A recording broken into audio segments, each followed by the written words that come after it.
안녕하세요. 아비야와 여로보암이 죽고 나답이 즉위합니다. 오늘 본문은 열왕기상 14장 1절에서 20절입니다. 1절. 그때 여로보암의 아들 아비야가 병들었습니다.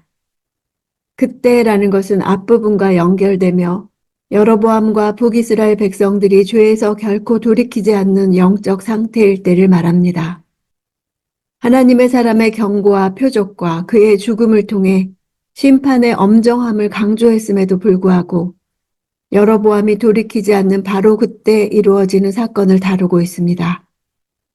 성경에서 질병은 불순종하는 자에 대한 하나님의 징벌 중 하나로 종종 묘사되어 나옵니다. 아비야의 질병은 그 자신의 불순종으로 인해 내려진 징벌이 아니었습니다. 오히려 아비야는 여로보암의 가문에서 유일하게 선한 뜻을 품은 자였습니다. 아비야가 병든 것은 여로보암에게 심판의 전조이며 동시에 여로보암에게 회개의 기회를 주시는 것입니다. 자식의 고통 앞에서 부모는 대개 자신을 돌아보게 마련입니다. 사랑하는 아들의 병으로 여로보암의 마음이 강하게 움직여 회개로 이끌어지길 바라신 것입니다. 아비야는 왕권을 이어받을 후계자인데 그의 죽음은 여로보암 왕조의 몰락을 상징적으로 보여주는 것입니다. 또한 여로보암 가문에 있어서 가장 선한 자가 병이 들어 죽게 되었다면 나머지 사람들의 운명은 어떠할 것인가는 너무나 자명한 일입니다. 2절. 여로보암이 자기 아내에게 말했습니다. 당신이 내 아내인 줄 사람들이 모르게 변장하고 실로로 가시오. 예언자 아히야가 거기 있을 것이오. 아히야는 내가 이 백성을 다스릴 왕이 되리라고 말해준 사람이오. 아히야를 찾는 것은 아히야만이 진실된 하나님의 말씀을 가지고 있다는 사실을 알았기 때문입니다. 그것은 동시에 자신이 세운 종교 지도자들이 아무런 도움이 되지 못함도 알았기 때문입니다. 자신이 직접 가지 않은 것은 아히야가 권고한 순종의 길을 걷지 않았기 때문이고 앞으로도 아히야가 말했던 순종의 길을 갈 생각이 결코 없었기 때문일 것입니다. 이제라도 돌이켜서 하나님의 말씀대로 행하기를 결단했다면 직접 찾아갔을 것입니다. 그는 아들의 회복과 관련한 하나님의 말씀은 구하면서도 자신이 따라야 할 하나님의 말씀을 구할 마음은 전혀 없었던 것입니다. 당시 실로는 왕궁에 있었던 디르사로부터 좋기 하루길이 되는 거친 산악지대로서 여자의 몸으로 가기에는 험한 여행길이었습니다. 그러나 여로보암의 아내는 아들의 안위가 걱정되어 지체 없이 선지자를 향해 떠났습니다. 구약에서 변장은 하나님의 심판 예언을 피하려 할 때 사용됩니다. 여로보암은 아들의 병이 자신의 죄 때문임을 직감하고 있었을 것입니다. 그러나 사람들이 눈치채지 못하게 하므로 여로보암이 자신의 왕권을 지키기 위해 만든 종교 정책의 권위를 실추시키지 않으려는 의도였습니다. 3절. 빵 10덩이와 과자와 꿀 한 병을 가지고 아히야에게 가시오. 그가 이 아이에게 무슨 일이 일어날지 말해줄 것이요. 당시 이스라엘 백성들이 예언자를 방문할 때 예물을 주는 것은 보편적인 일이었습니다.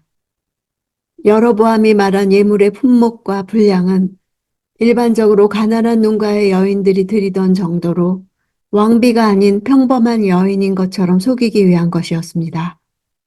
무슨 일이 일어날지 아히야가 정확히 말해줄 것을 기대하는 것에서 여로보암의 미련함이 잘 드러납니다. 아히야의 예언대로 자신이 왕이 되었다면 자신의 왕위 보존과 관련한 하나님의 말씀 역시 유효하다는 사실을 마땅히 깨달았어야 했습니다. 4절.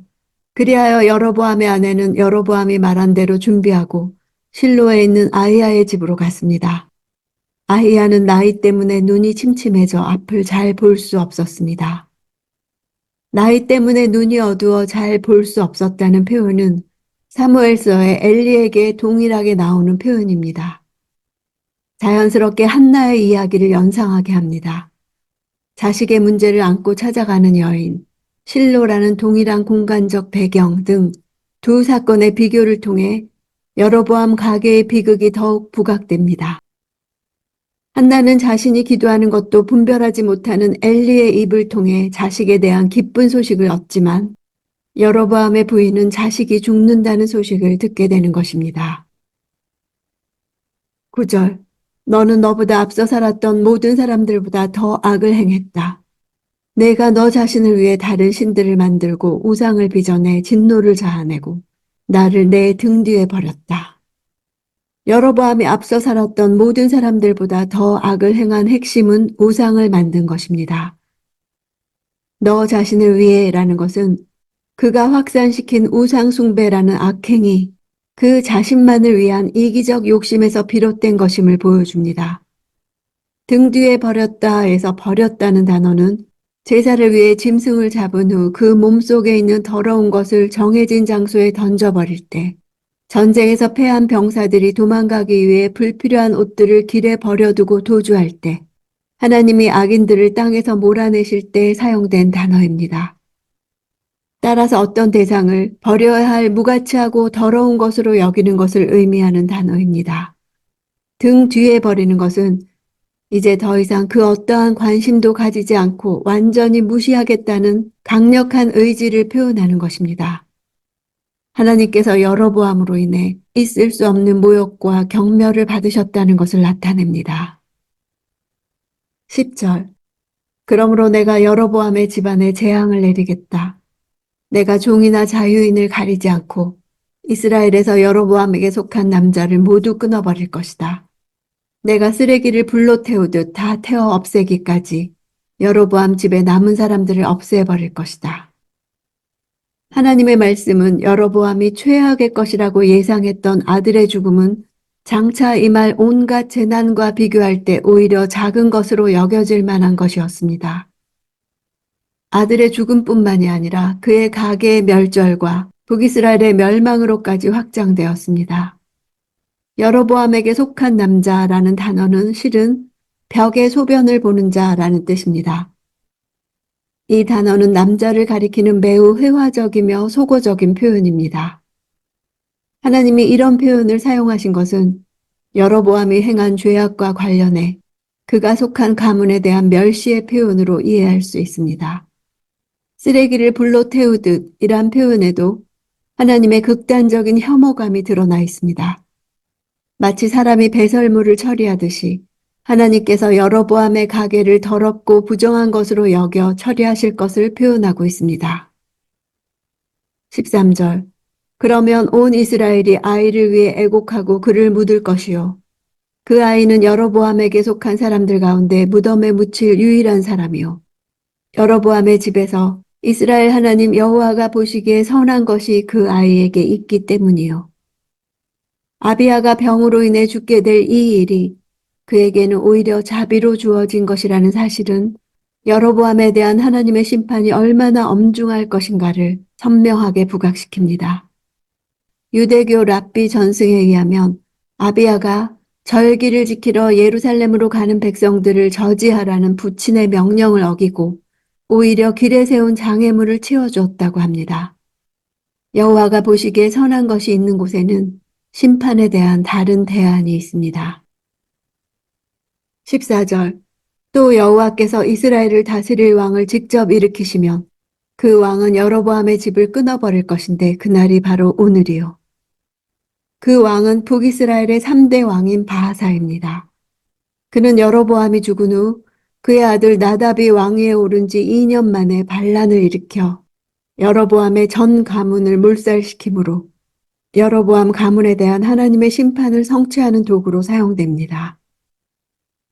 15절.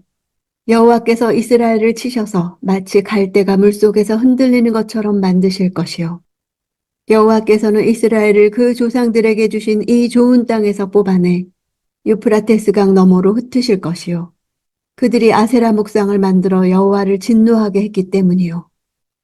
갈대는 연약함이라는 이미지를 가지고 있습니다.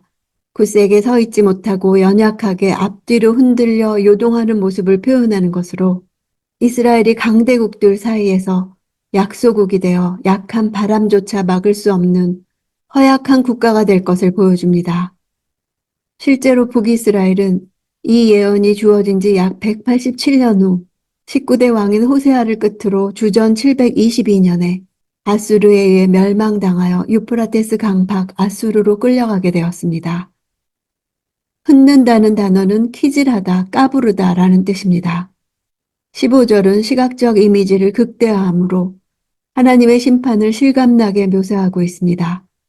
험악한 바람에 미친 듯이 요동치는 갈대나 까불리는 키질로 쭉정이가 흩뿌려지는 모습을 통해 생생하게 전달해 이를 듣는 여로보암의 아내에게 소름 끼치는 두려움을 갖게 했을 것입니다.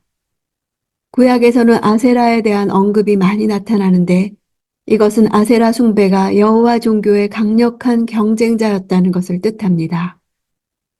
고고학적으로 이스라엘에서 아세라를 여호와의 아내로 표현하는 비석이 발견되었는데 이것을 보면 이스라엘에서 여호와 종교와 아세라 종교가 혼합되어 예배되었음을 알 수 있습니다.